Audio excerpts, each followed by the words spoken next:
बोल रहा था कि वहां में कुछ भी नहीं हो रहा था, नथिंग वाज हैपनिंग, ये तो ड्रामा था। आपको आश्चर्य, इसका जो इंटेलिजेंस रिपोर्ट है उसमें ही लिखा है कि प्रधानमंत्री का सभा में 1 लाख लोग होगा। अभी बोल रहे वो सभा में लोग ही नहीं था। लेकिन जितना इंटेलिजेंस गैदरिंग हुआ है या जितना किया, ये सब बात कहां से हो गया? आपका रिपोर्ट से ही ये क्लियर है कि 1 लाख लोग होने वाला था और या 1 लाख लोग होगा। और अगर कोई आपको रास्ता साफ करना जरूरत था, फिर ग्राउंड में कितना लोग होता है नहीं होता है हमारा रेस्पॉन्सिबिलिटी है, लेकिन ग्राउंड तक प्रधानमंत्री पहुंचे ये किसका रेस्पॉन्सिबिलिटी था? ये सबसे जाहिर होता है कि एक बहुत बड़ा षड्यंत्र हुआ था प्रधानमंत्री नरेंद्र मोदी जी का हत्या का।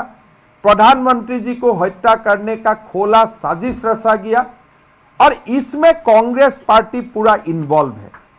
हम लोग कांग्रेस पार्टी को यही बोलना चाहता हूं कि देखिए, आपने जो काम किया बहुत घृणनीय किया। एक व्यक्ति का पीछे आप हमेशा पड़ा रहता है, लेकिन इससे आपका कोई पॉलिटिकल फायदा नहीं हुआ। अभी भी आप प्रधानमंत्री का ऊपर जो जान का हमला करवाने का कोशिश किया, इसका भी बैकफायर होगा। भारत का जनता आपसे पूरा हिसाब लेगा।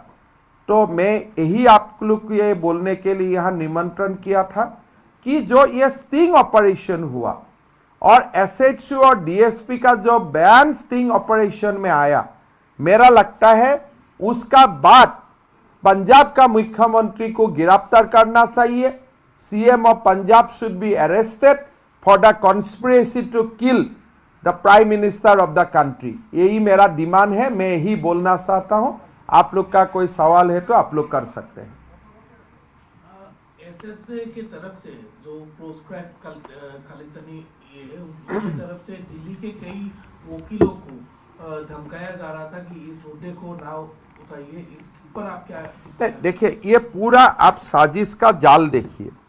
पहले तो 2 जनवरी में ही खबर था कि कुछ प्रोटेस्टर आएगा, लेकिन पुलिस ये भी बोल रहा है वो फार्मर कुछ नहीं है, लोग रेडिकल है। मतलब जो रेडिकल का इन्वॉल्वमेंट है ये 2 जनवरी से ही सब लोगों का मालूम था। फिर 5 जनवरी में घटना हुआ। बॉर्डर का इतना नजदीक है, जो एक्स्ट्रा प्रिकॉशन लेना था वो कुछ नहीं किया। शराब का दुकान तक भी खोला रहा और खुला आम प्रोटेस्टर रास्ता में आ गया। हालांकि प्रधानमंत्री जी और रास्ता से आएगा वो बहुत ही कम लोगों का मालूम था, इसलिए वेदर खराब नहीं होने से प्रधानमंत्री जी को तो हेलीकॉप्टर से पहुंचना था। थर्ड जो पॉइंट आते हैं, जब सुप्रीम कोर्ट में यह मामला चला गया, वकीलों का ऊपर धमकी आना शुरू हो गया कि यह मामला आप मत उठाइए। और ये जो धमका रहा है ये एलिमेंट वेरी क्लियर है, रेडिकल्स है, जो खालिस्तानी है और भारत का खिलाफ साजिश रचने वाला है। तो 2 जनवरी में जो पंजाब का डीएसपी ने जो रिपोर्ट दिया था अबाउट इन्वॉल्वमेंट ऑफ रेडिकल, यही अभी एस्टैब्लिश हुआ है जब वकीलों को भी वही धमकी मिल रहा है। मतलब ये पूरा साजिश में रेडिकल्स का रोल पहले से ही क्लियर है और आज भी वो क्लियर दिखाई दे रहा है। तो ये एक इंटरनेशनल कॉन्स्पिरेसी था, लेकिन एक इंटरनेशनल कॉन्स्पिरेसी में how can a democratically elected CM be part of that?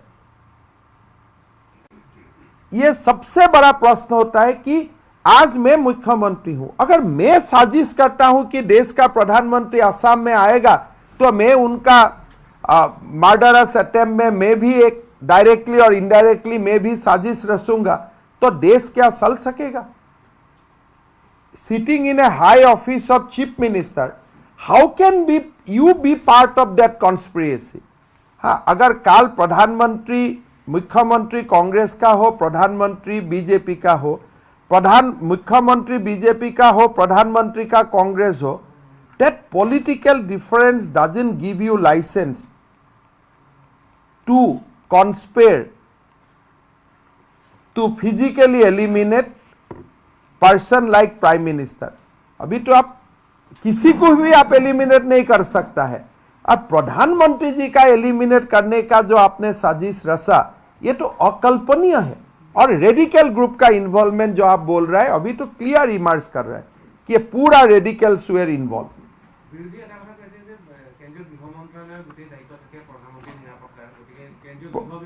এইটো এটা ভুল কথা কৈছে। প্ৰধানমন্ত্ৰী নিৰাপত্তাৰ দায়িত্ব ৰাজ্য চৰকাৰৰ থাকিব। গৃহ বিভাগ বুলি কোনো বিভাগত ল এণ্ড অৰ্ডাৰ নাথাকে। Law and order is a state subject. গৃহ বিভাগে সহায় কৰে ষ্টেটক, but complete maintenance of law and order, providing security, providing maintaining of blue book is the responsibility of the state government. The facts that has been emerging out, this clearly indicates that the Punjab government has totally failed. नहीं fail नहीं है, ये तो Punjab government is involve in the conspiracy. Fail बोलने से इसका कॉन्नोटेशन अलग हो जाता है। अगर जो डीएसपी और एसएचओ का बात पूरा देश का जनता ने सुना, इसका बात it is now very clear that it was a conspiracy and Punjab CM is part and parcel of that conspiracy.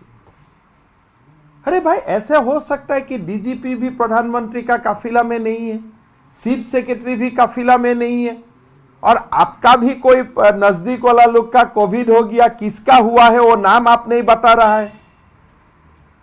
तो ये तो कोई फेल सब थोड़ा अलग हो जाता है। ये तो क्लियरली इन्वॉल्वमेंट है, और स्टिंग ऑपरेशन का बाद ये एस्टैब्लिश हो गया है कि Punjab CN and Punjab government is directly involve with the conspiracy. ये मेरा मानना है।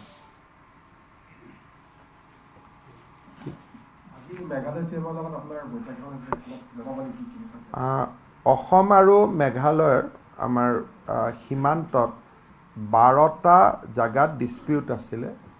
6 জাগাত আমাৰ ডিসপিউট সমাধান কৰাৰ বাবে আমি চেষ্টা কৰিছিলোঁ। মেঘালয় চৰকাৰ আৰু অসম চৰকাৰে ইন প্ৰিন্সিপল আমাৰ গোটেইকেইটা 6টা ডিসপিউট পইণ্টতে আমাৰ এটা এগ্ৰিমেণ্ট হৈছে যে আমি দুইখন ৰাজ্যৰ মত বা দুইখন ৰাজ্যৰ এছেছমেণ্ট ইজ নাও সেম।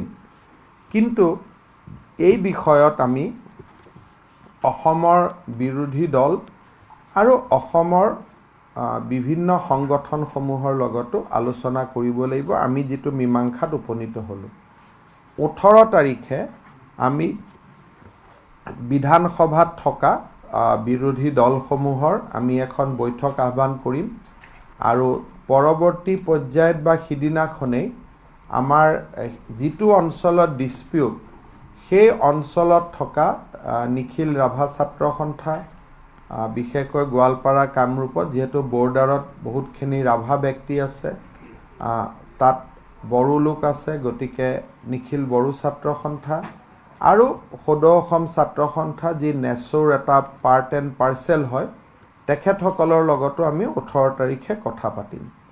আৰু বাই এণ্ড লাৰ্জ যদি সকলোৱে একমত হয় যে হয় আমি এটা সদিচ্ছাৰ মনোভাৱেৰে গোটেই বৰ্ডাৰ ডিসপিউটটো শেষ কৰিম, আৰু অসম চৰকাৰে যিখিনি আলোচনা কৰি উলিয়ালে তাত আমি সন্মতি আছোঁ, বা আমাক যদি তেওঁলোকে অধিকৃত কৰে, বা আমি যদি ভাবোঁ যে নহয় আমি যিখিনিত উপনীত হৈছোঁ সি অসমৰ ৰাইজক উপকৃত কৰিব, তেতিয়াহ'লে আমি খুব এই মাহৰ ভিতৰতে আমি এখন মেমৰেণ্ডাম অফ আণ্ডাৰষ্টেণ্ডিং কৰিম। তেনেকুৱা আজি এটা আমাৰ সিদ্ধান্ত হৈছে, আৰু আমি যি ধৰণে আলাপ আলোচনা কৰিম, মেঘালয় চৰকাৰেও মেঘালয় দল সংগঠন আৰু মেঘালয় ৰাইজৰ লগত আলোচনা কৰিম। We have reached mutual understanding between the two governments today, but that mutual understanding has to be ratified by a larger stakeholders.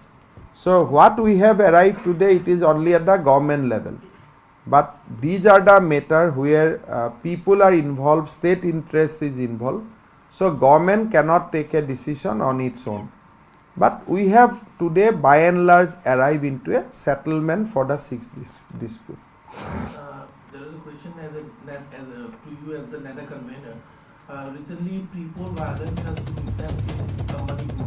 Two BJP supporters have been killed. How do you see this development? I think in Manipur,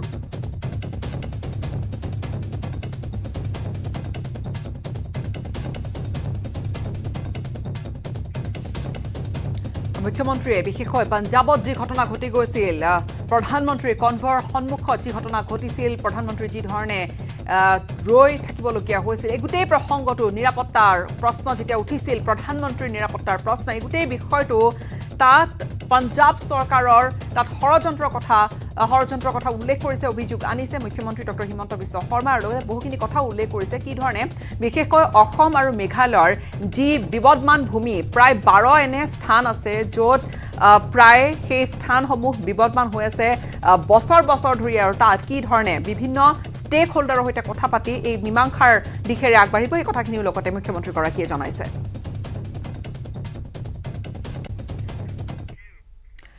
পথাৰত গৰুৰ সৈতে একেলগে